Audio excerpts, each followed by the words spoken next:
સાહેબશ્રીને મારા નમસ્કાર. મારું નામ વિરલભાઈ સોનુભાઈ ગાંગોડા. હું ડાંગ જિલ્લાની ચિકાર પ્રાથમિક શાળામાં ધોરણ 7 માં અભ્યાસ કરું છું. હું આપને એક પ્રશ્ન પૂછવા માંગુ છું. સાહેબ, તમે આટલી બધી દોડાદોડ કરો છો તો ટાઈમ મેનેજમેન્ટ કેવી રીતે કરો છો? એ વાત સાચી છે કે ગુજરાતમાં ભૂતકાળમાં બધા મુખ્યમંત્રીઓ ડાંગ જેટલી વખત ગયા હશે એના કરતા વધારે વખત હું ગયો છું. કોઈને પ્રશ્ન પૂછે, સ્વાભાવિક છે, જે કામ કરે ને એને સમયનો પ્રશ્ન જ નથી હોતો. જે ન કરે ને એને સમયના પ્રોબ્લેમ હોય છે. તમે જોજો, આ દુનિયાનો નિયમ છે. જે નવરો હોય ને એને તમે કહો કે અત્યારે મારે મળવું છે, આવું તો કે ના, હમણાં નહીં, હું જરા પછી વાત કરીએ આપણે. નવરો જ હોય સાહેબ. અને જે કામ કરવું હોય કે એમ કરો ને ભાઈ, તમે જો 9 વાગે આવી જાઓ તો 9 ને 9 ની 5 ની વચ્ચે આપણે એડજસ્ટ કરી લઈશું, બેસી લઈશું, તમે આવી જજો ને. ખરેખર જે કામ કરનારો માણસ હોય છે એને સમયની ક્યારેય ખોટ પડતી નથી. ભરપૂર સમય છે આપણી પાસે. આપણને સમયનો ઉપયોગ આવડતો નથી. વિદ્યાર્થી મિત્રોને મારી વિનંતી છે કે જો તમને શક્ય હોય તો બેન્જામિન ફ્રેન્કલિનનું જીવન વાંચજો. એ અમેરિકાના રાષ્ટ્રપતિ હતા.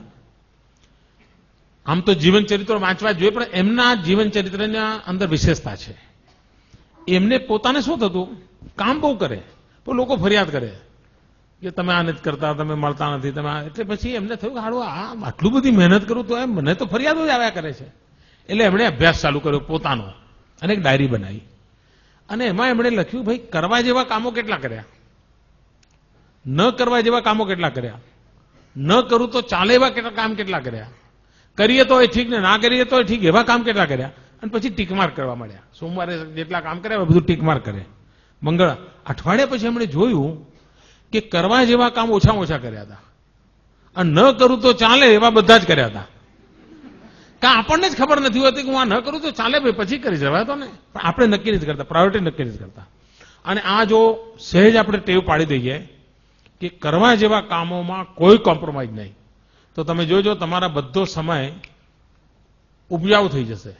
એમાંથી કંઈ ને કંઈ આઉટપુટ મળ્યા કરશે. બીજું, કેટલાક લોકો એમ કહે છે ખૂબ કામ કર્યું એટલે થાક લાગ્યો. આ ખોટી વાત છે.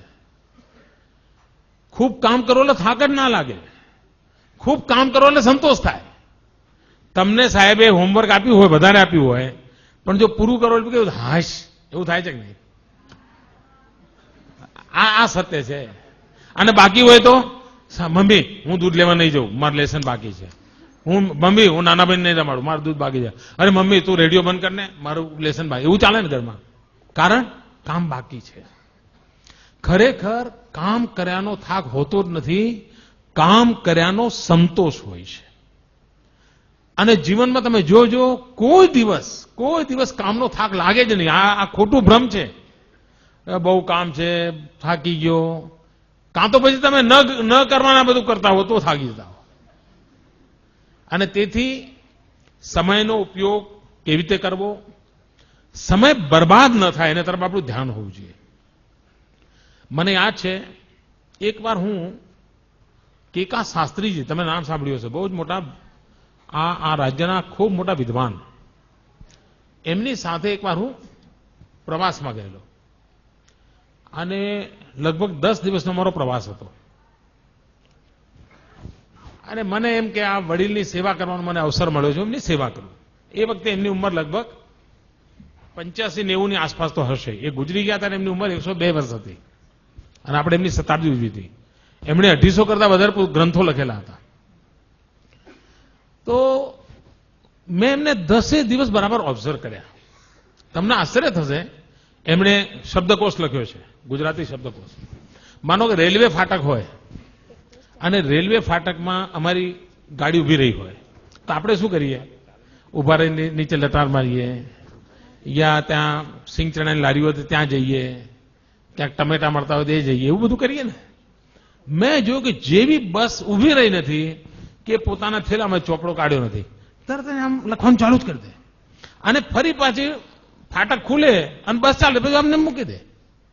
મને એમ થાય કે આ માણસ સમયનો કેટલો બધો ઉપયોગ કરે છે. રાત્રે ક્યાંય પહોંચવાનું હોય ધર્મશાળામાં અમે ઉતરતા તો હું એમના માટે કે પથારી લેવા જઉં એ પહેલા તો એ પોતાનું જે થેલો હતો એનું ઓછું કરીને સુઈ ગયા હોય. મારે એમને રાત્રે ઉઠાડવા પડે, કશું નહીં, કોઈ અપેક્ષા જ નહીં. ત્યારે હું જોતો હતો કે આ વ્યક્તિ આટલું બધું કામ કેવી રીતે કરી શક્યા હશે. સમયનો એટલો અદભુત ઉપયોગ કરતા હતા એ.